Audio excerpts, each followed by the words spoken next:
Hoje eu preparei aqui uma listinha toda especial para você. As 7 principais razões que fazem o combustível ser tão caro no Brasil.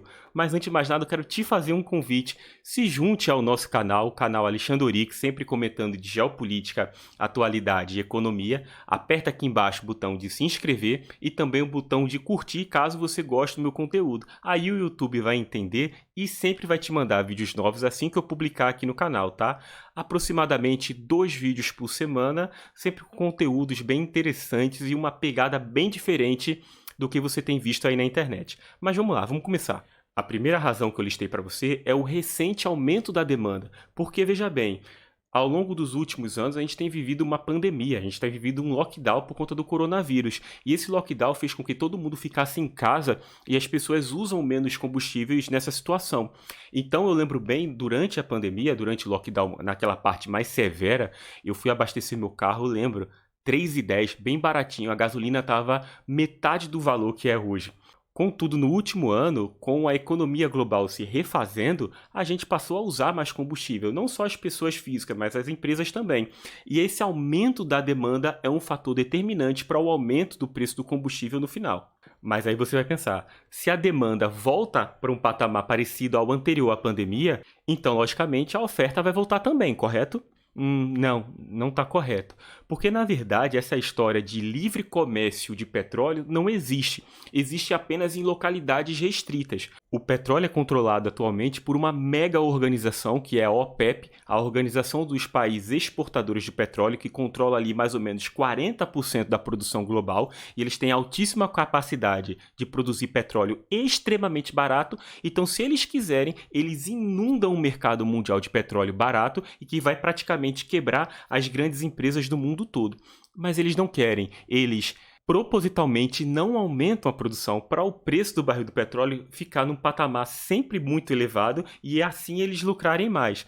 Quer ver só? Durante a pandemia, quando a gasolina estava 3,10, como eu falei agora há pouco para vocês, a OPEP lançou o comando lá interno, baixaram muito a produção para quase nada. E eles falaram o seguinte, a gente só vai produzir petróleo na mesma quantidade de antes da pandemia só lá para o final de 2022, final de 2023. Então nem contem a curto prazo com isso.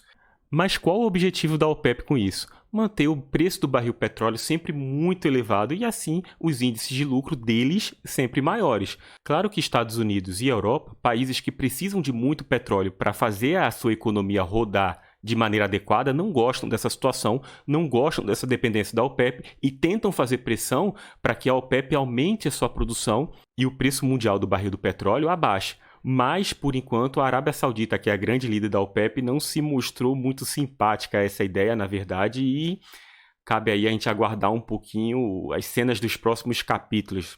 E, inclusive, a própria China e a própria Rússia se aproximaram muito do Oriente Médio nesses últimos meses, inclusive da Arábia Saudita, algo que tem deixado os americanos extremamente preocupados. A terceira grande razão é o dólar. O dólar tem se valorizado muito nos últimos meses, até mesmo nos últimos anos aqui no Brasil, batendo patamares superiores a R$ 5,00, né? O dólar chegou até bem próximo de R$ 6,00 aí no começo do ano. E isso acontece por duas razões principais. A primeira razão é nossa instabilidade política interna. A gente costuma acompanhar, quase que corriqueiramente, essa disputa intensa entre os três poderes. Isso gera uma desarmonia interna muito forte e uma instabilidade econômica também. Então, um grande investidor vai pegar o seu dólar que está aqui no Brasil e vai investir em outro mercado.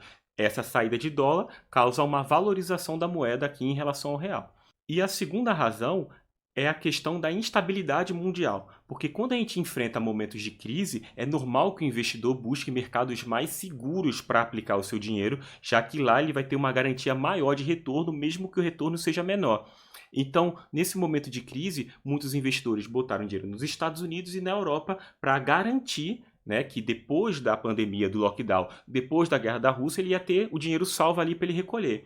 Aliado a isso, os Estados Unidos, principalmente, isso por conta da inflação que eles estão vivendo lá, aumentaram a taxa básica de juros e isso fez com que esses investimentos depositados lá tivessem um rendimento até melhor.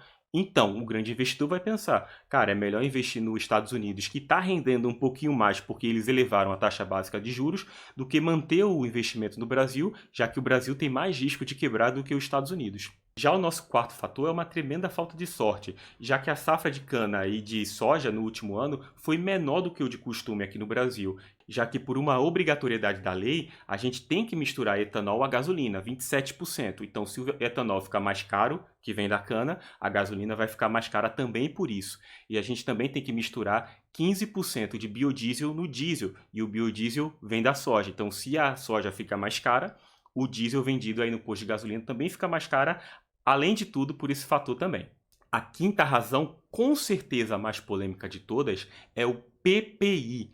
É a Política de Paridade de Preços Internacionais. Essa política foi estabelecida pelo governo Michel Temer em 2016, logo depois do impeachment. E o que aconteceu? Antes do governo Michel Temer, havia muitas intervenções na Petrobras. O governo, tanto da Dilma e quanto do Lula, principalmente da Dilma, ela intervia porque ela acreditava que a Petrobras, por ser uma empresa estatal, tem uma função social. Então a Petrobras, para esses governos, não poderia cobrar o valor que fosse no preço do combustível final para o consumidor.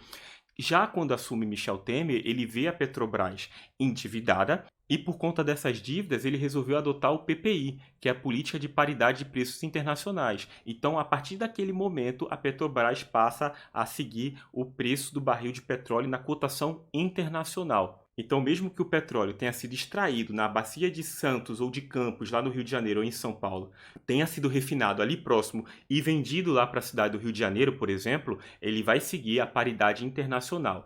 Isso por quê, professor? Maldade? Não. Isso acontece por conta de algumas razões. Primeiro, a Petrobras é uma estatal, mas é uma estatal de capital aberto. Então, quem investiu na Petrobras, quem comprou ações na Petrobras, claro que quer o rendimento dessas ações. E essas ações só vão valorizar se a empresa crescer, e a empresa vai crescer se obter lucro, obviamente. E esses investidores foram muito importantes no passado da Petrobras, já que com a abertura do capital, isso décadas anteriores, e principalmente após a descoberta do pré-sal, a Petrobras precisava se capitalizar para conseguir extrair esse petróleo de águas profundas. E da onde que veio esse dinheiro? O dinheiro veio justamente desses investidores que compraram ação para capitalizar essa extração de petróleo em alto mar, que a gente consegue fazer isso em larga escala hoje em dia.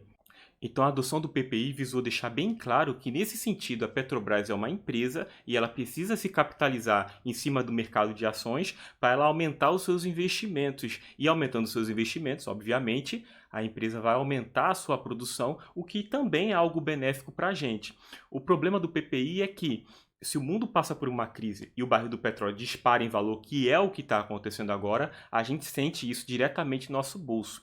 Então, meu filho, não tem solução fácil nisso, porque a Petrobras é uma estatal de capital aberto. Em minha opinião, isso é uma quimera, porque se uma empresa é estatal, ela tem uma função social.